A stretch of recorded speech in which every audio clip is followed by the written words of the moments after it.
अस्सलाम वालेकुम, मैं हूं शंसा अरसलान और आप देख रहे हैं मेरा यूट्यूब चैनल कुकिंग विद शंसा। आज मैंने अपनी किचन में बनाया है ज़बरदस्त सा काले चनों का चाट। तो जल्दी से इसकी रेसिपी की तरफ चलते हैं और देखते हैं कि ये क्विक सा चाट मैंने किस तरह से तैयार किया है। चना चाट बनाने के लिए हम लोगों ने सबसे पहले ये 1 पाव आलू और 1 पाव चने लिए हैं। इन दोनों चीज़ों को मैंने बॉईल किया है। एक लार्ज मिक्सिंग बाउल के अंदर इन चीज़ों को करना है मिक्स। ये एक लार्ज टमाटर चॉप की हुई इसके अंदर डालनी है। ये 1 सब्ज़ मिर्ची, आप टेस्ट के अकॉर्डिंग इसे कम या ज़्यादा कर सकते हैं। 1 लार्ज प्याज है, इसको मैंने चॉप कर लिया है। अब इसके अंदर स्पाइसेस शामिल करेंगे। हस्बे जायका नमक, बिल्कुल थोड़ी सी मैं मिर्च डाल रही हूँ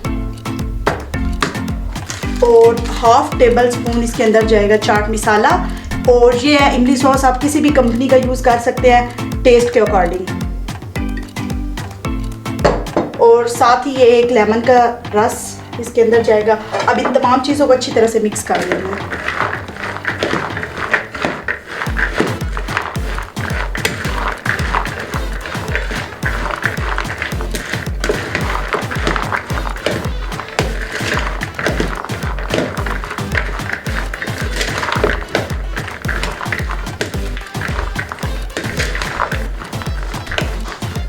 तमाम चीज़ें अच्छी तरह से मिक्स हो गई हैं। चाट हमारा बिल्कुल रेडी है। काले चनों की चाट का एक अपना ही टेस्ट होता है। अब मैं इसे डिश आउट करती हूँ और फिर आपको इसकी फाइनल लुक दिखाती हूँ।